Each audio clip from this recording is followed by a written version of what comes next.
É um prazer ter todas vocês aqui. Como eu vinha comentando, falar sobre a mente para mim é uma coisa que me deixa muito feliz, porque nessa visão que a PNL traz de como a gente forma esse nosso modelo de mundo, esse nosso mapa mental, eu, na minha opinião, acredito muito que isso é uma base para que a gente possa,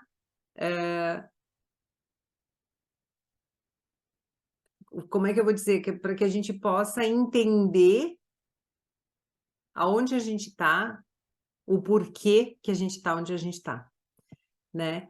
Então,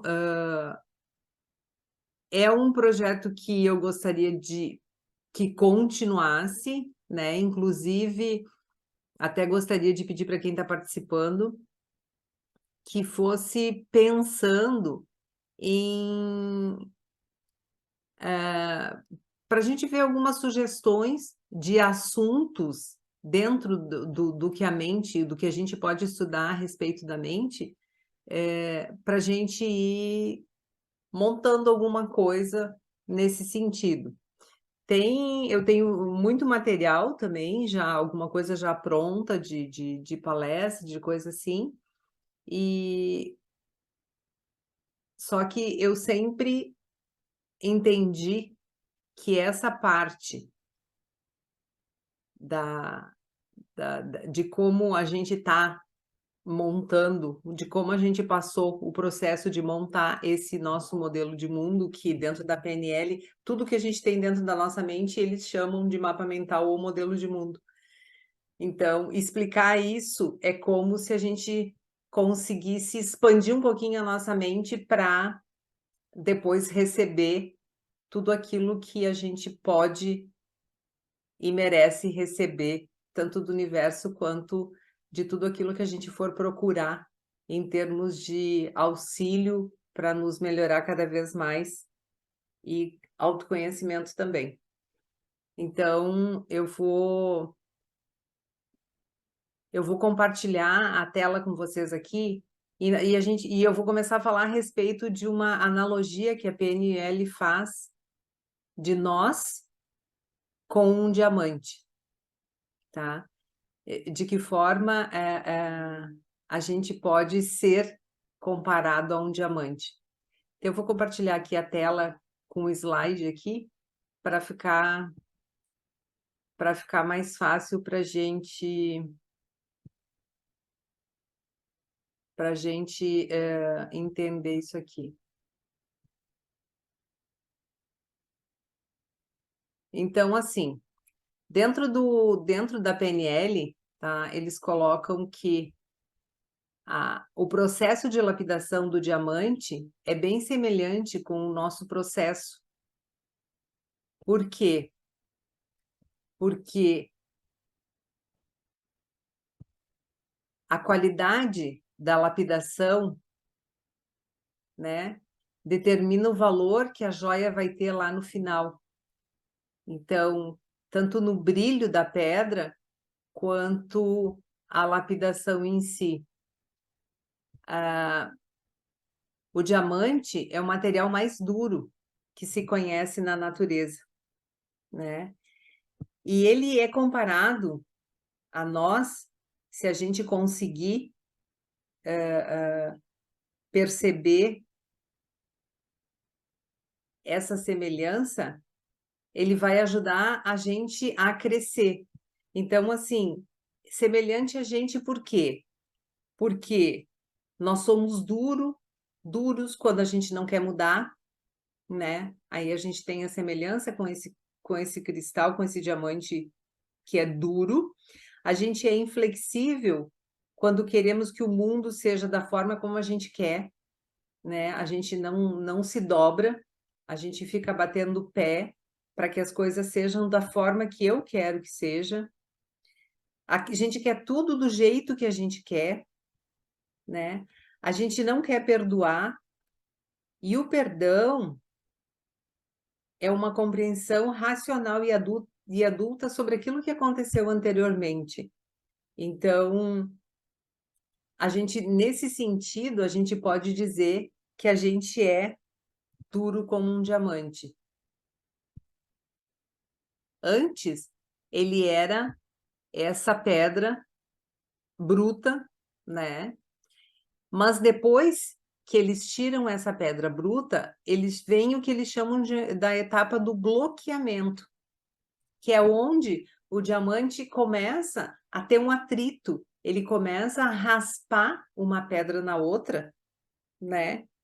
E para que essa casca ela possa ser tirada. Então, a gente pode dizer que a gente é assim nos nossos relacionamentos, naqueles relacionamentos diários ou com aquelas pessoas que passam na nossa vida que a gente meio que não fecha com elas, a gente vai atritando com elas e a gente, nesse sentido, a gente vai se lapidando também. Então, a qualidade da nossa evolução, ela vai determinar o potencial que a gente vai liberar quando a gente conseguir passar por essa etapa de bloqueamento, assim como o cristal, né? Até chegar na pedra em si, na pedra mais valiosa que tem. Então, assim somos nós na nossa evolução, né? Então, o que determina o nosso potencial, o nosso de amor, é a nossa joia.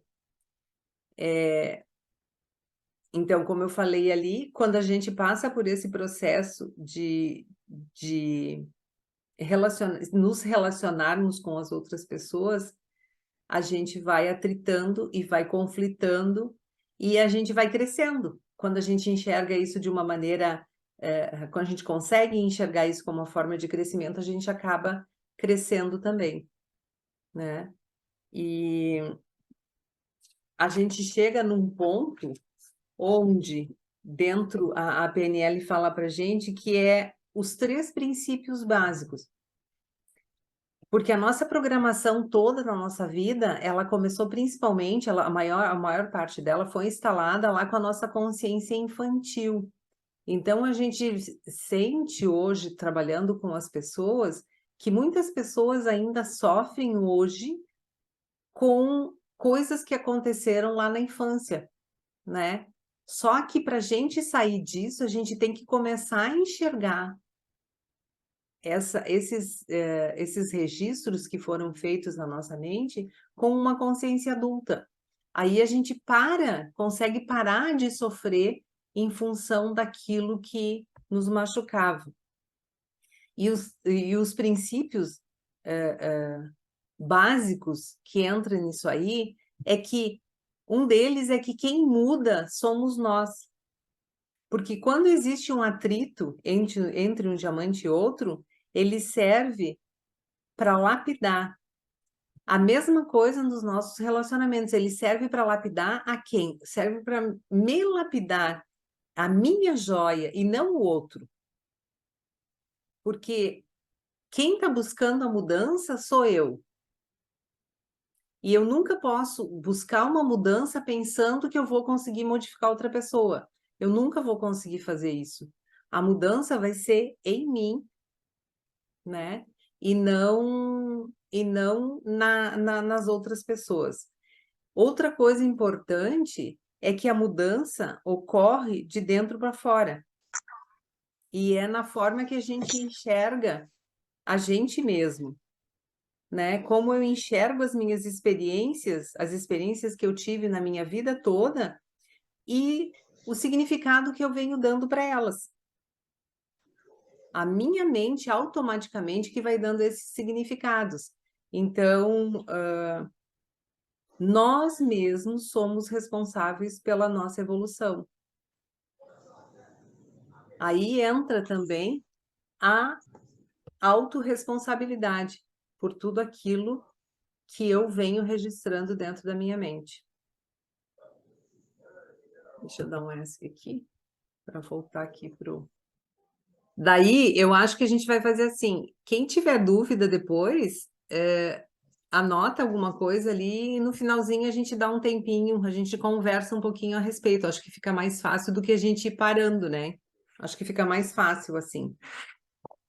Então, essa é a analogia que a PNL faz do diamante com a gente, tá? E agora a gente vai entrar, então, em como a gente monta esse nosso modelo de mundo, como que a gente forma ele, tá? Eu vou compartilhar de novo aqui para a gente... não é esse aqui. Então, vamos lá, então. Como formamos o nosso modelo de mundo? Ou, o que a PNL fala, mapa mental, tá? Tudo que foi... eu coloquei aqui como um fundamento aqui,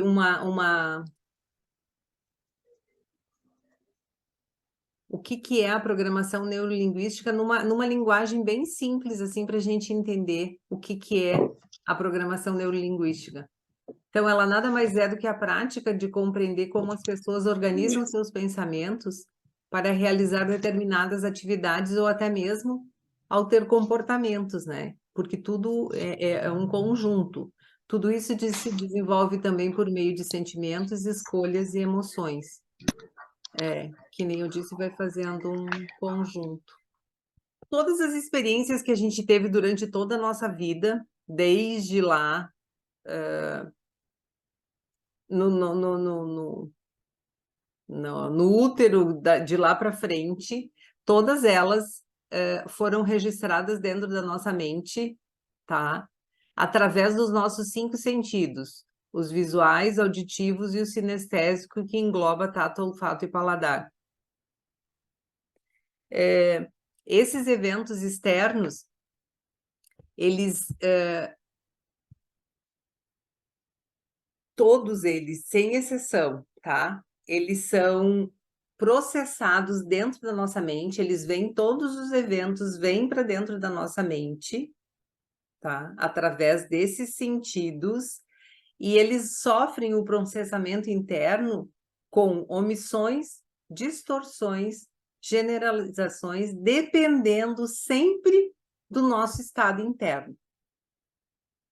Se a nossa mente fosse fazer todos os registros ao pé da letra, uma que ela não iria conseguir, a gente não iria ter espaço, e outra que a gente iria enlouquecer, se tivesse que fazer exatamente todos os registros.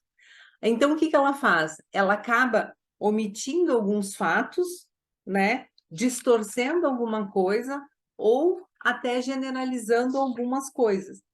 Então, um exemplo que a gente pode dar é quando a gente tem irmãos que a gente viveu, se encontra, de repente se encontra e lembra, vamos conversar então a respeito do que a gente fazia na nossa infância lá, tu lembra das experiências que a gente viveu lá?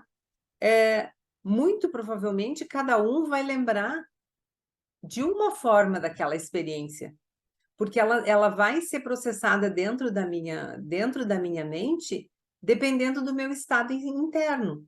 Então, por exemplo, se eu passo por um processo, tipo um acidente, eu e mais uma outra pessoa, no mesmo carro, na mesma hora, eu posso registrar aquele evento, aquela experiência como um trauma, e a pessoa que está junto comigo não. Ela pode ter simplesmente ter ficado um pouco chocada porque foi um acidente e tal, porque tudo vai depender de como ela estava internamente naquele momento. Então, todas essas coisas vão depender sempre do estado interno na hora de registrar a experiência. Um outro exemplo é uma criança que foi mordida por um cachorro. Essa experiência para ela foi dolorosa, ela ficou traumatizada, então o que ela vai registrar lá dentro da mente dela? Que todo cachorro morde, que ela pode ser mordida a qualquer momento por qualquer cachorro que passar por ela. Isso é uma generalização que a mente faz. E é dessa forma que a gente vai montando toda essa nossa representação interna. Aí a gente, para fazer a representação interna de tudo isso que ocorreu ali, veio o evento externo, a gente fez o processamento dentro da nossa mente, a gente vai representar todas essas experiências através de imagens, crenças, valores e sensações. Então, o que que acontece? A partir desse processo, nós vamos criando essas imagens, essas crenças e esses valores, né, como um processo único. Cada pessoa vai registrar dentro essa experiência dentro da mente dela, a partir do processamento que ela teve lá em cima, e cada uma de uma forma própria, né. Ela nunca, ela nunca vai ser, o registro nunca vai ser igual, exatamente igual, porque cada um vai registrar de uma forma dependendo do estado interno dela. E isso tudo, que essa representação interna que a gente teve ali, é o que a gente vai usar para se expressar de uma forma verbal ou não verbal. Verbal, a gente vai usar tudo que tem dentro da nossa mente para poder falar, e às vezes a gente se comunica sem palavras, a gente consegue se comunicar com as pessoas, às vezes a gente sabe, né, às vezes a pessoa te olha assim e tu sente que ela está te dizendo alguma coisa e ela não precisa expressar. Então, o que a PNL diz para a gente é que não existe um modelo de mundo igual ao outro. Mapa mental ou modelo de mundo é como impressão digital. Não existe uma igual à outra.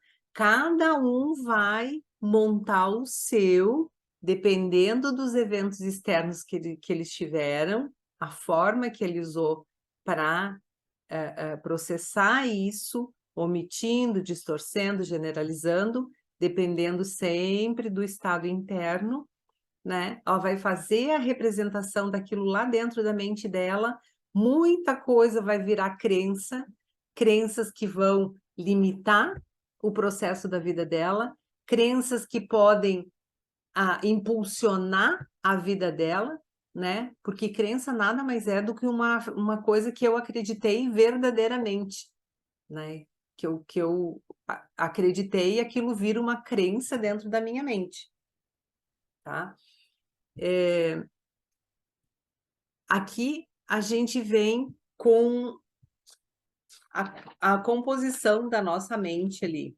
Aqui é uma coisa bem interessante, porque é aqui que a gente vai ver por que a gente sofre, né? A nossa mente, ela é composta pelo consciente, que é o nosso lado racional, o nosso lado lógico, ele é temporal, ou seja, ele distingue o que é passado, presente e futuro, tá? E o nosso lado inconsciente ou subconsciente, que é atemporal. O que isso quer dizer? Que ele não sabe que os acontecimentos que vêm ali são do passado, são de agora ou são do futuro. É como se eles estivessem exatamente acontecendo naquele momento, como eles estivessem vivos ali dentro da mente. E isso é por isso que a gente sofre. Porque imagina que lá, quando eu processei, coloquei lá para dentro da minha mente, fiz aquele processamento, eu fiz aquilo ficou lá dentro da minha mente e eu usei para registrar aquilo lá dentro da mente uma emoção ou uma sensação. Então, cada vez que eu senti a mesma sensação, a mesma emoção, a minha mente vai achar que aquilo está acontecendo naquele exato momento, mesmo que tenha sido uma coisa lá da infância, entendeu? Por isso que a gente sofre, porque aquilo que está vivo dentro da minha mente, que aconteceu lá quando eu nasci, quando eu tinha 1 ano, quando eu tinha 3 anos, quando eu tinha 7 anos, aquela é a sensação que eu tive quando eu registrei aquele acontecimento lá, veio para dentro da minha mente, e cada vez que eu tiver a mesma sensação, a mesma emoção, é como se estivesse acontecendo naquele exato momento. Por isso que a gente sofre. É isso que eu acho muito incrível. Então, é por essa razão que é tão difícil vencer as dificuldades emocionais, como principalmente as fobias e os traumas. Porque mesmo que eu diga assim, não sente isso, não vale a pena. Isso é eu falando para o consciente, eu falando uma coisa lógica, né? Agora, lá na mente inconsciente existe uma emoção, existe um registro de uma emoção e de uma sensação. E aí é nisso que eu vou ter que mexer se eu quiser modificar alguma coisa, né? Então, a linguagem do nosso inconsciente, ela não pode ser uma linguagem racional, né? É que nem a mesma coisa que uma criança, que ela não consegue entender os argumentos lógicos que a gente usa, o nosso inconsciente funciona da mesma coisa, né? E a programação neurolinguística diz para gente que o nosso inconsciente, ele tem a sua própria maneira de dar significado para todas essas experiências que a gente enxerga, né? A PNL também diz que os traumas e as fobias, né, são reações exageradas que a gente tem diante de determinados acontecimentos. Então, por isso que eles são difíceis de serem resolvidos. Um trauma, por exemplo, quando ele foi instalado em alguma época lá atrás da vida da gente, ele continua exercendo o mesmo conjunto de reações por tempo indeterminado, até que isso seja reprogramado ou seja resolvido, né? Quando a gente faz o processo ali da limpeza de traumas, a gente consegue eliminar aquilo ali ou até mesmo reprogramar para que ele pare de trazer aquela sensação de dor que normalmente traz quando a gente volta a sentir a mesma reação ali, né? Então, o nosso inconsciente, ele compreende que deve acionar os mesmos mecanismos que ele acionou lá quando ele fez o registro daquela situação lá no início. Então, não adianta a gente querer vencer esses traumas e essas fobias falando com a nossa mente consciente. Sempre a gente vai ter que pensar nessa parte emocional. Então, o nosso cérebro é uma máquina de fazer associação. Ele é como se fosse um banco de dados. Toda a informação que ele recebe fica gravada nesse mapa mental ou modelo de mundo, né? Então, a PNL diz que mapa é o que está dentro de mim, é o que está dentro da minha mente, é todos os registros das experiências que eu fiz durante toda a minha vida. É o que eu penso a respeito do que eu estou vendo, ouvindo, experimentando. E o território é tudo que está fora. Então, resumindo, segundo a PNL, a gente afirma que o que está dentro da nossa mente, registrado no nosso mapa, são representações da realidade e não a realidade realidade. Isso quer dizer, todas as experiências que eu registrei dentro da minha mente fizeram parte de uma realidade. Agora ela não faz parte da realidade que é a realidade de fora, tá? Aí tem uma das mais importantes pressuposições da PNL, que se chama mapa não é território. E ela fala o seguinte, que o que a gente tem na nossa mente é o mapa da realidade, conforme eu falei antes. Mas ele não significa a realidade total e completa vista de todos os ângulos. Então, portanto, ele não significa todo o território. Então, aqui na figura aqui a gente pode ver, ó, tudo é verdade, as imagens que aparecem ali são verdade, só que elas são vistas de ângulos diferentes. E é assim que essa parte do mapa não é território funciona. A mesma coisa nessa figura. Essa figura exemplifica bem essa pressuposição. Porque na imagem, a pessoa que está vendo 3, ela afirma que está vendo 3 porque ela está vendo de um ângulo diferente. Ela tem um ponto de vista diferente e para ela existem 3 barras. A mesma coisa a pessoa que está enxergando 4. Ela está vendo a partir de um outro ângulo, de uma outra perspectiva. E ela também afirma que está vendo 4. Então, na realidade, ninguém está errado. Né?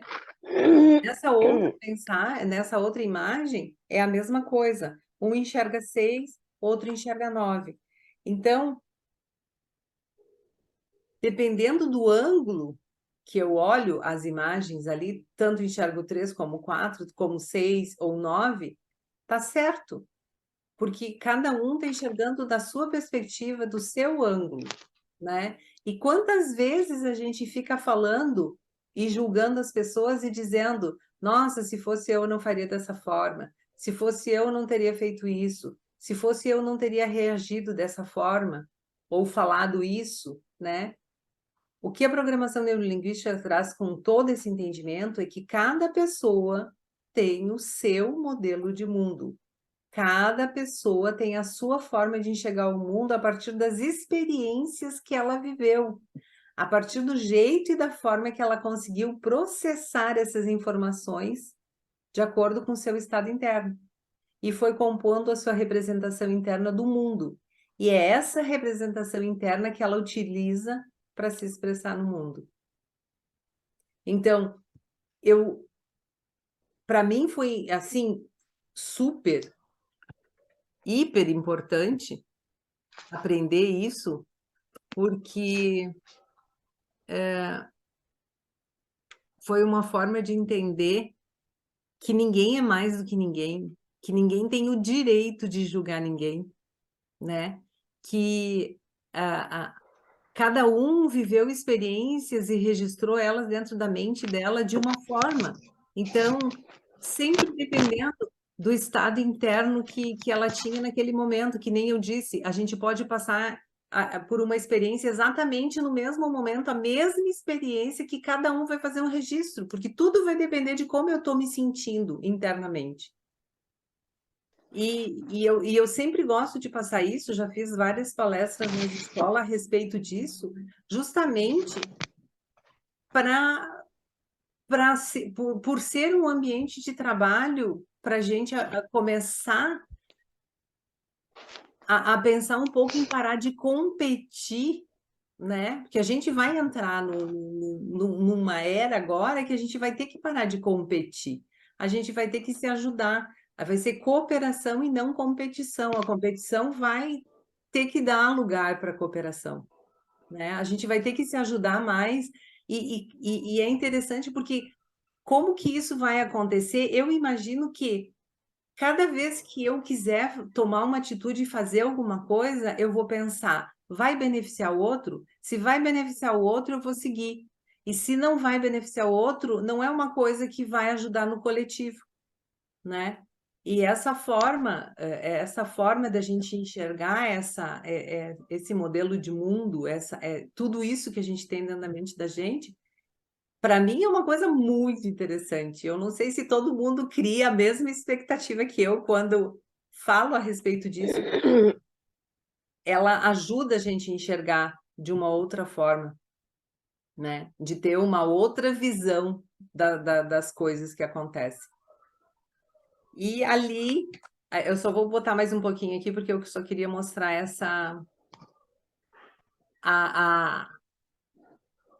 a PNL nos ensina esse exercício que é bem interessante, que dá para fazer a partir de 2 pessoas, que é uma pessoa desenha esses 4 símbolos, tá? Sem mostrar para outra pessoa como que ela desenha, como que foi o desenho, e ela vai tentar explicar como que ela desenhou na folha para outra pessoa replicar. E isso faz com que a gente mostre como a gente está se comunicando. Se a gente está se comunicando de uma forma que a outra pessoa entenda, pensando no meu, lógico que eu vou falar com o meu mapa mental, com aquilo que eu tenho dentro da minha mente, mas tentando passar para outra pessoa aquilo que eu estou sentindo, a forma que eu fiz o desenho. Então, a gente já fez isso em grupo e é bem interessante porque raramente a gente consegue colocar para a pessoa aquilo que realmente a gente quer passar. É muito difícil. É muito difícil. Porque o que é lógico para mim não é lógico para outra pessoa, né? Porque a outra pessoa já tem um outro modelo de mundo. Então, já fica mais difícil até de ela entender, né? Então, a gente fica pensando, às vezes, quantos problemas a gente poderia evitar se a gente conseguisse se comunicar de uma forma a não julgar, a tentar entender por que que a outra pessoa está fazendo as coisas daquela forma, né? E seria muito mais leve para a gente se a gente conseguisse fazer esse tipo de avaliação. Então, é isso que eu tinha para falar hoje. Não sei se foi interessante. Eu gosto muito disso, procuro passar. E depois tem uma outra coisa também que às vezes eu falo, principalmente nas escolas, que é a respeito dos sistemas representacionais, porque se a gente for fazer um teste, normalmente a gente tem um sistema predominante, né? Dentro desses que a PNL fala ali, que é auditivo, visual, sinestésico. E nas escolas eu gosto muito de falar isso, porque às vezes as professoras têm dificuldade de falar de se comunicar com as crianças. E uma criança que é sinestésica, ela jamais vai te ouvir ou te olhar. Ela só vai te dar atenção a partir do momento que ela sentir um toque, né? Porque ela é sinestésica, ela precisa sentir. E a mesma coisa, uma criança que é visual, ou que é auditiva, a professora dizer para ela, olha aqui, olha isso, ela não vai olhar, ela não vai responder, entendeu? Então, é interessante passar pelo teste para saber, porque quando a gente tem um sistema que predomina e a gente tiver que usar o que menos a gente usa, é difícil. Às vezes eu faço o teste com as pessoas contando uma viagem. Aí tu conta a viagem em 1 minuto ali, tu conta uma viagem que tu fez. Aí a gente vai avaliar quantas palavras auditivas, visuais e sinestésicas, né? Aí, se, por exemplo, tu foi mais auditivo e visual, então tu vai recontar a história usando palavras sinestésicas. É muito difícil. É muito difícil. Mas é um exercício que vale a pena, porque quando a gente usa todos os sistemas, a gente consegue se comunicar melhor, né? Porque a gente consegue atingir todas as pessoas.